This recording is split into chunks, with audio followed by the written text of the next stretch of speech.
ముఖ్యంగా మనం ఈ కార్యక్రమం ఏంటంటే గర్భిణీ స్త్రీలు తీసుకోవాల్సిన జాగ్రత్తల గురించి అంటే మీరు డాక్టర్ గారి సలహాలు అలాగే మీకు ఓపీలో చెప్తారు, కానీ ఇంకొన్ని మనకి అంటే వైద్యపరంగానే కాకుండా ఇంకొన్ని ముఖ్యమైన విషయాలు ఏమిటంటే ఈ 9 నెలల్లో కూడా గర్భిణీ స్త్రీ ఆరోగ్యంగా ఉండాలి, మనసు కూడా ప్రశాంతంగా ఉండాలి.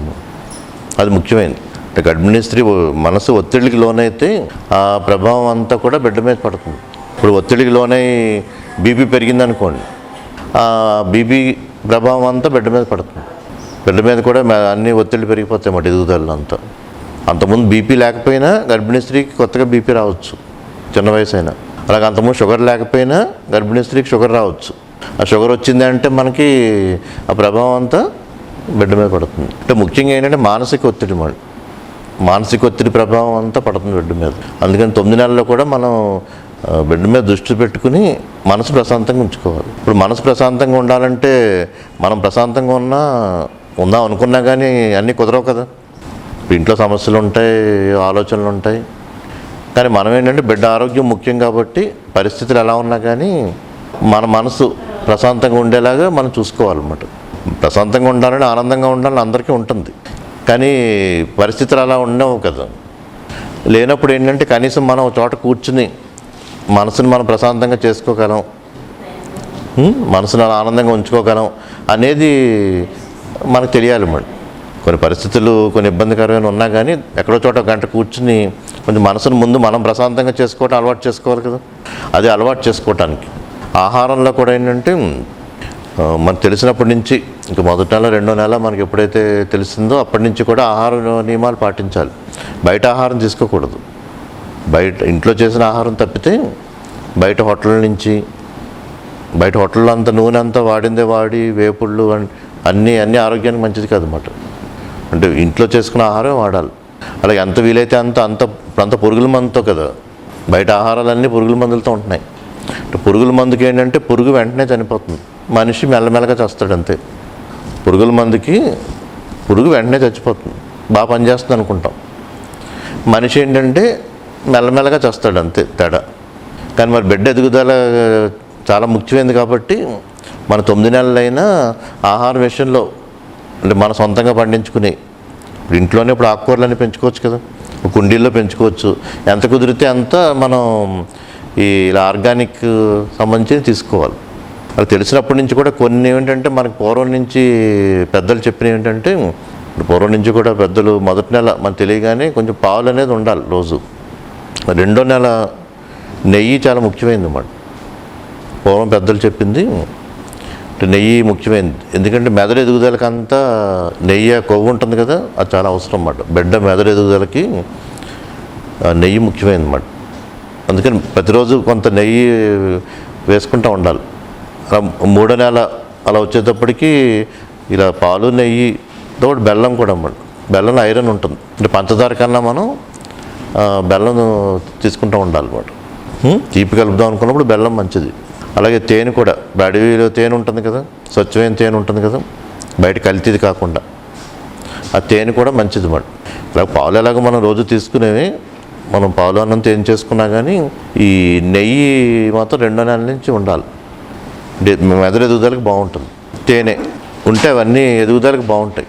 అలాగే మనకి శాస్త్రాలు కూడా ఏం చెప్తాయంటే ఇంకా 5వ నెల వచ్చేటప్పటికి మన పెసరపప్పుతో ఉన్నది, ఆ తర్వాత పసుపుతో ఉన్న అన్నం, పులిహార లాంటిది, ఇవన్నీ కూడా మనం దృష్టి పెట్టుకోవాలన్నమాట. బిడ్డ ఎదుగుదలకి ముఖ్యమని అలా ఆహార నియమాలు పాటించాలి మనంతా కూడా. కనీసం దృష్టి ఉంటుంది కదా ఏ ఆహారం మంచిదని, అన్నీ సమయానికి తీసుకోవటం. మనం తీసుకున్న ఆహారం కూడా ఇది బిడ్డకి వెళ్ళేది అన్న దృష్టి ఉండాలి. మనం ఏది లోపల తీసుకుంటున్నా మనం అది బిడ్డకి వెళ్ళేది, మన బిడ్డకి ఇస్తాం ఆహారం. అందుకే ఎంత స్వచ్ఛమైన తీసుకోవాలి. మనం ఏం తీసుకున్నా సరే ఇది బిడ్డకు వెళ్ళేది అన్న దృష్టితో తీసుకోవాలి. అప్పుడు మనం ఎంత ప్రేమగా ఇంట్లో చేసుకుంటాం. మన బిడ్డకి ఇచ్చేది అన్నప్పుడు మనం ఇంట్లోనే మనంతట మనమే చేసుకుంటాం కదా అన్నీ. అలా ప్రేమతో చేసుకుని అటువంటి ఆహారం మనం తీసుకోవాలన్నమాట. అంత ఇది ఆహారం విషయం సంబంధించింది. మనసును అంతా కూడా ప్రశాంతంగా ఉంచుకోవాలి 9 నెలలు. అంటే ఏ జరిగేవి ఇంట్లో జరుగుతూ ఉన్నా అవి ఎప్పుడు జరుగుతూనే ఉండేవని మన మనసును మాత్రం ప్రశాంతంగా ఉంచుకోవాలన్నమాట. ఎందుకంటే బిడ్డకి ఎదుగుదలకి మంచిది. ఇప్పుడు అలాగే మనం చూసేదంతా ఏంటి, ఇప్పుడు సెల్ ఫోన్లో టీవీల్లో అన్నీ చూస్తూ ఉంటాం కదా, అన్నీ ఒత్తిడికి గురి చేసి ఎక్కువ ఉంటాయి. ఇంకా అవన్నీ మానేయాలి 9 నెలలు. ఒత్తిడికి గురి చేసేవి ఏమి ఉండకూడదు అన్నమాట. ఇంకా మంచి మాటలు, మంచి విషయాలు. ఇప్పుడు మనం ఈ కార్యక్రమం అంతా కూడా ఏ మతానికి సంబంధించింది కాదు, అన్ని మతాల వాళ్ళు కూడా పడుతాయి అంతా. ఎవరికి నచ్చింది వాళ్ళది. కొంతమంది ఇష్టం భక్తి పాటలు పెట్టుకోవటం, లేదా మంచి మాటలు ఉన్నవి, లేదు ప్రశాంతంగా ఉండటం. మనసుని ప్రశాంతంగా ఉంచుకోవాలన్నమాట, ఒత్తిడికి గురి కానివ్వకూడదు. మనం ఉండే వాతావరణం కూడా అలా ఒత్తిళ్ళు లేని వాతావరణమే మనం చూసుకోవాలి. పూర్వం పుట్టింటికాలు ఎందుకు పంపేవారంటే కనీసం ఎక్కువ ఒత్తిడి లేకుండా ఉంటుందని, తల్లిని బిడ్డని ఇద్దరు ప్రేమగా చూసుకుంటారని పెట్టినవన్నీ కూడా. ఒత్తిడి లేని వాతావరణం ఉంచుకోవాలన్నమాట.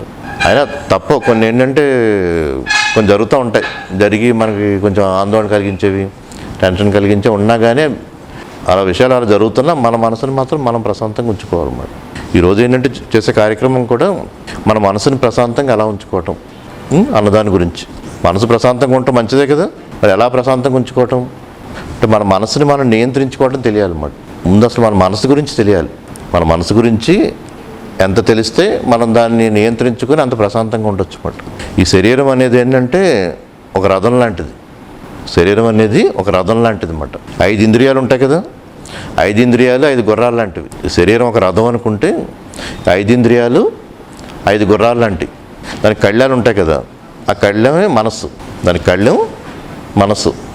సారథి అంటే నడిపేవాడు ఉంటాడు కదా, సారథి బుద్ధి మాట. సారథి బుద్ధి.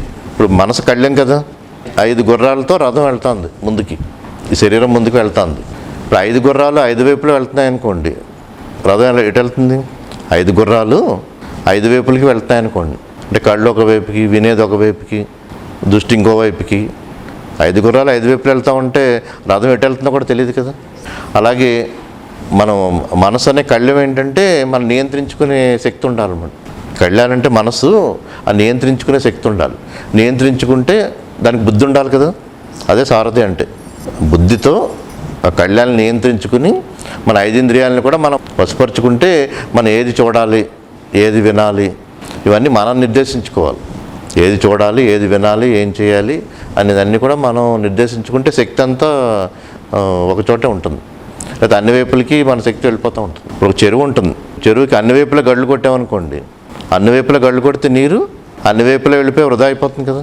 అలాగే మనసు కూడా, మనసు ఇంకా అన్ని వైపులా వెళ్తూ ఉంటే ఉపయోగం ఉండదు, శక్తి తగ్గిపోతుంది. చెరువుకి ఒకవైపే గండి కొట్టి ఎటు వెళ్ళాలో అటే నీరుని వెళ్ళనిస్తూ ఉంటే ఉపయోగపడుతుంది కదా. మన పంట పొలాల వైపు వెళ్ళనిస్తాం అనుకోండి, ఒకవైపే ఉపయోగపడుతుంది కదా. అలా మనసుని కూడా అలా అన్ని వైపులకి వెళ్ళనివ్వకుండా ఒకవైపుకే వెళ్ళనివ్వాలి. ఈ 9 నెలలు అలా ఒకవైపుకి వెళ్ళనివ్వాలి. ఎటువైపు వెళ్ళనివ్వాలి? మనసుని ప్రశాంతంగా ఉంచుకోవటం, ఆరోగ్యంగా ఉంచుకోవటం, ఆనందంగా ఉండటం. తల్లి ఆరోగ్యంగా ఆనందంగా ఉంటే బిడ్డ కూడా ఆరోగ్యంగా ఆనందంగా ఉంటుంది. మనం తీవ్రమైన ఒత్తిడిలో ఉండి ఇంక చుట్టుపక్కల వాతావరణాలన్నీ ఇంకా టీవీ సీరియల్ అన్నీ పెట్టుకుని ఏం జరుగుతుందో టెన్షన్ పడతా అందరూ ఒకరినొకరు తిట్టుకుంటా కొట్టుకుంటా ఉన్నాం అనుకోండి, బిడ్డ అడ్డం తిరిగిపోతుంది. బిడ్డ మరి ఏం చేయాలో తెలియక ఒత్తిడికి లోనైపోతుంది. 8వ నెల నుంచే వినికిడి మొదలవుతుంది. 8వ నెల నుంచి చెవులన్నీ వచ్చేస్తాయి, వినికిడి మొదలయ్యి అసలు చుట్టుపక్కల అందరూ ఏం వాతావరణం ఎలా ఉందో అన్నీ తెలుస్తూ ఉంటాయి కూడా. కానీ లోపల కదులుతూ ఉంటుంది అన్నమాట. కదులుతూ మనకు చెప్తుంది, ప్రశాంతంగా ఉండమ్మా, ఆనందంగా ఉండమ్మా, ఆరోగ్యంగా ఉండమ్మా అని మనకు చెప్తూ ఉంటుంది. కానీ మనకి బిడ్డ చెప్తుంది కూడా మనకు తెలియదు కదా. బిడ్డ లోపల కదులుతా ఏం కోరుతూ ఉంటుంది? నువ్వు ప్రశాంతంగా ఉండమ్మా, ఆనందంగా ఉండమ్మా, ఆరోగ్యంగా ఉండమ్మా అని లోపల అనుకుంటూ ఉంటుంది కదా. కానీ మనకు వినపడుతుంది అది, ఎందుకంటే మనం చెవిటోళ్ళం, చెవులు ఉంటాయి మనకి. కానీ బిడ్డ చెప్పేది మనం వినం. బిడ్డ అసలు ఎలా ఏం జరుగుతుంది లోపల అనేది ఆ కదలికలన్నీ తెలుస్తూ ఉంటాయి కదా. అయినా మనం చూడం, అంత గమనించాం, ఏదో జరుగుతుందని అనుకుంటాం అన్నమాట. అంటే దృష్టి అంతా దాని మీద పెట్టి మన మంచి భావాలు చెప్తూ ఉంటే బిడ్డ అలాగే ఎదుగుతారు. ఛత్రపతి శివాజీ పేరున్నారు కదా. ఛత్రపతి శివాజీ తల్లి ఏంటంటే తల్లి జిజుబాయి అని. తల్లి ఇంకా గర్భం వచ్చినప్పటి నుంచి ఇంకా బిడ్డకి ఏంటంటే ఇంకా ధైర్యం నూరిపోస్తుంది అన్నమాట. ధైర్యం సాహసమే 9 నెలల్లో చెప్తా ఉంది. 9 నెలల్లో ఇంకా అలా చెప్తానే ఉందన్నమాట. నువ్వు ధైర్యంగా అయ్యే పాటలు పాడుతుంది అన్నమాట. నువ్వు ధైర్యంగా ఉండాలి, సాహసంగా ఉండాలి, ఎవరినైనా ఎదుర్కోవాలి. పోరాటం అంతా బిడ్డకి ఎలా చెప్తే తర్వాత పుట్టిన తర్వాత కూడా చెప్తా ఉంటే మహావీరుడు అయ్యాడు. అలా మన బిడ్డకి ఏం చెప్తా ఉంటే అవి అందుతాయి ఆ సందేశాలు. మనం పట్టించుకున్నట్టుంటే ఇంకా వాళ్ళు మనసు కూడా అన్ని వైపులకు వెళ్ళిపోతూ ఉంటుంది. అలా అంటే మంచి మాటలు మాట్లాడాలి మేడం. మనం మాట్లాడేది కూడా అందరితో మంచి మాటలు మాట్లాడాలి, ప్రియమైన మాట్లాడాలి, ఎదుటివాడు మనసు నొప్పించే మాట్లాడకూడదు. ఇలా అన్ని విషయాలు జాగ్రత్తలు తీసుకోవాలి. ఇలా మీకు పావుగంట సేపు ఎలా మనసును ప్రశాంతంగా ఉంచుకోవాలి, అందరూ ఒకే పద్ధతి పాటిస్తే, అందరూ సామూహికంగా ధ్యానం ఒకే పద్ధతిలో చేస్తే అందరికీ ఉపయోగపడుతుంది. అది మరి మీరు ఏంటంటే నేను చెప్తున్నట్టు చేయండి మాట. మీ అందరూ వేళ్ళలో వేళ్ళు పెట్టుకుని ఇలా రెండు ఇలా దగ్గరగా ఉంచుకోండి. ఇది ఒక ముద్రలో చేయాలన్నమాట ధ్యానం చేసేది కూడా. చేస్తూ మొదట కొన్నిసార్లు అంటే మనం కళ్ళు మూసుకుని అంటే ఒక శబ్దం అని ఆ శబ్దాన్ని ఒక 21 సార్లు చేద్దాం. అంటే శబ్దం చేసేటప్పుడు ఏంటంటే నాభి నుంచి మెదడులోకి వెళ్ళాలి. అది నాభి దగ్గర మొదలై ఆ శబ్దం ప్రకంపనలు ఉంటాయి కదా, అది మెదడు దాకా వెళ్ళాలన్నమాట. వెళ్తే ఇక్కడి నుంచి నాభి దగ్గర నుంచి మెదడు వరకు అంతా మనకి మంచి తరంగాలు ఉంటాయి. బిడ్డకు కూడా చాలా మానసిక ఎదుగుదలకు బాగుంటుంది, తల్లి మనసు కూడా ప్రశాంతంగా ఉంటుంది అన్నమాట. అలా అని ఒక 21 సార్లు చేసిన తర్వాత అప్పుడు రెండో ప్రక్రియకి వెళ్తాం. రెండో ప్రక్రియ ఏంటంటే శ్వాస బాగా లోపలికి తీసుకుని వదులుతూ ఉండాలి. దృష్టి శ్వాస మీదే పెట్టాలి. ముక్కు నుంచి నాభి వరకు అలా నెమ్మదిగా లోతుగా తీసుకోవాలి. తీసుకుని మళ్ళీ నాభి నుంచి వదిలేయాలి బయటికి. అలా శ్వాస లోపలికి తీసుకోవటం, బయటకు వదిలేయటం. ఇలా 14 సార్లు చేయిస్తాను అన్నమాట. లోపల తీసుకున్నప్పుడు ఏంటంటే శ్వాస లోపల తీసుకున్నప్పుడు అంటే మంచి భావాలను లోపల తీసుకోవాలి. అంటే మంచి భావాలంటే నేను ఆరోగ్యంగా ఆనందంగా ఉంటాను, అది నా బిడ్డను కూడా ఆరోగ్యంగా ఆనందంగా ఉంచుతుంది. అలా మంచి భావాలు తీసుకోవాలన్నమాట లోపలికి. ఇలా బయటకు వదిలేటప్పుడు మనకు చెడు ఉంటాయి కదా, ఈ నిరాశ అని, నిస్పృహ అని, ఆందోళన అని ఉంటాయి కదా, ఇవన్నీ వదిలేస్తాను, ఈ చెడు భావాలన్నీ వదిలేస్తాను అన్న భావం తీసుకోవాలి. అంటే మనం ఏ భావాలు లోపల తీసుకుంటే అవే ఉంటాయి మన మనసులో, ఏ వదిలేస్తే అవే వెళ్ళిపోతాయి. అలా 14 సార్లు చేయాలన్నమాట. ఆ తర్వాత ఏంటంటే మూడవది 2 కనుబొమ్మల మధ్యన మనసు కేంద్రీకరించి, మనం బొట్టు పెట్టుకునే స్థానం ఉంటుంది కదా, మనసు కేంద్రీకరించి మనసుని ప్రశాంతంగా ఉంచుకోవాలన్నమాట. అదే చివరిది, మనసుని ప్రశాంతంగా ఉంచుకోవాలి. అంటే ఏ ఆలోచనలు రానివ్వకుండా మనసును ఉంచుకోవాలి, అంతే మనం చేసేది. మనసు శూన్యంగా ఉంటుంది, ప్రశాంతంగా ఉంటుంది. మనం ఎప్పుడైనా సరే అలా ప్రశాంతంగా ఉండాలనుకున్నా మనకు అలవాటు అవుతుంది. ఇప్పుడు చేద్దాం ఓ పావుగంట సేపు అందరూ ఇదే ముద్రలో ఉండి అందరూ ఒకేసారి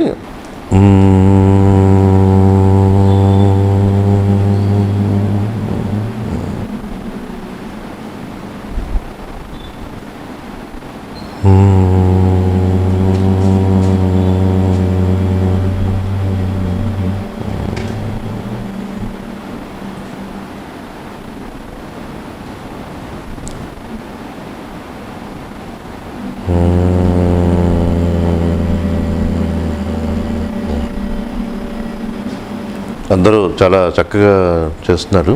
ఇప్పుడు రెండవదైన శ్వాస మీద దృష్టి పెడదాం. నాసిక నుంచి నాభి వరకు మెల్లగా లోతుగా తీసుకుని మళ్ళీ శ్వాసను వదలండి. శ్వాసను మాత్రమే గమనిద్దాం. శ్వాసను లోపల తీసుకుంటున్నప్పుడు మంచి భావాలను లోపల తీసుకోవాలి. నేను ఆనందంగా ఆరోగ్యంగా ఉంటాను. శ్వాసను బయటకు వదిలేటప్పుడు చెడు భావాలను బయటకు వదిలేయాలి. ఆందోళనని, నిరాశని అన్నీ వదిలేస్తాను. అలా 14 సార్లు చేద్దాం.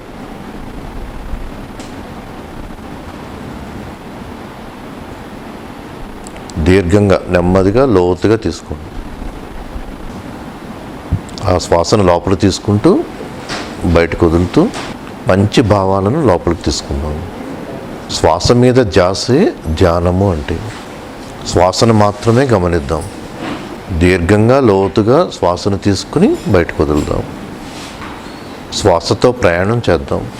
శ్వాసను లోపలికి తీసుకుంటున్నప్పుడు మంచి భావాలను లోపలికి తీసుకోండి. శ్వాసను మాత్రమే గమనిద్దాం. శ్వాసను మాత్రమే గమనిస్తున్నప్పుడు మనసు ప్రశాంతంగా ఉంటుంది.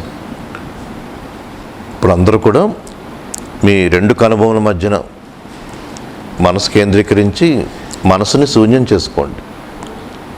అందరూ కళ్ళు మూసుకుని 2 కనుబొమ్మల మధ్యన మనసుని శూన్యం చేసుకోండి. మనసును శూన్యం చేసుకోవడం అంటే మనసులో ఏ ఆలోచనలు లేని స్థితి. ధ్యానము అంటే మనసుని శూన్యం చేసుకోవటం. మనసులో ఏ ఆలోచనలు లేని స్థితి. ధ్యానము అంటే బుద్ధి యొక్క అంతరంగ ప్రయాణం. మనసుని శూన్యం చేసుకుందాం. ఏ ఆలోచనలు లేని స్థితి అది. ఏ మేఘాలు లేని ఆకాశంలో ఉంటుంది. నిర్మలంగా ప్రశాంతంగా ఉంటుంది. మనసులో ఏ ఆలోచనలు లేని స్థితి అది. మనసంతా శూన్యంగా ఉంటుంది. ఏ మేఘాలు లేని ఆకాశంలా ఉంటుంది. నిర్మలంగా ప్రశాంతంగా ఉంటుంది. ఆనందంగా ఉంటుంది. అలా నిర్మలంగా ప్రశాంతంగా ఉన్న స్థితి మన అసలు స్థితి, మన స్వస్థితి. అదే మన స్వరూపం. ప్రతి మనిషి ఆనంద స్వరూపం. మన స్వరూపాన్ని మనం అనుభూతి పొందుదాం. మనసంతా శూన్యంగా ఉంటుంది, ప్రశాంతంగా ఉంటుంది, నిర్మలంగా ఉంటుంది, ఆనందంగా ఉంటుంది. ఏ మేఘాలు లేని ఆకాశం ఎంత నిర్మలంగా ఉంటుంది. అలా ప్రశాంతంగా ఉన్న స్థితి మన సహజ స్థితి, మన కేంద్రం అది, మన మూలం అది, మన ఉనికి అది. మనసంతా శూన్యంగా ఉంటుంది, ఆనందంగా ఉంటుంది. ప్రతి మనిషి ఆనంద స్వరూపం. మన స్వరూపాన్ని మనం అనుభూతి పొందుదాం. అందరూ కూడా చాలా చక్కగా ధ్యానం చేస్తున్నారు. మెల్లగా మీ రెండు చేతులు తెరిచి మీ కళ్ళపై పెట్టుకుని, రెండు చేతులు మీ కళ్ళపైకి పెట్టుకుని మెల్లగా కళ్ళు తెరిచి ఆ ఆనంద స్థితికి అందరం చప్పట్లు కొడదాం. అందరూ అనుభూతి పొందారు. మన శూన్యం అయిందా, ఏ ఆలోచన లేకుండా. అలా మనసుని మనం ఎప్పుడు, మన ఇంట్లో ఎప్పుడు వీలు కుదిరితే అప్పుడు మనసుని అలా ప్రశాంతంగా ఉంచుకోవాలి. ఆ మనసు ప్రశాంతంగా అంటే శూన్యంగా, అలా ప్రశాంతంగా నిర్మలంగా ఆనందంగా ఉన్న స్థితే మన అసలు స్థితి.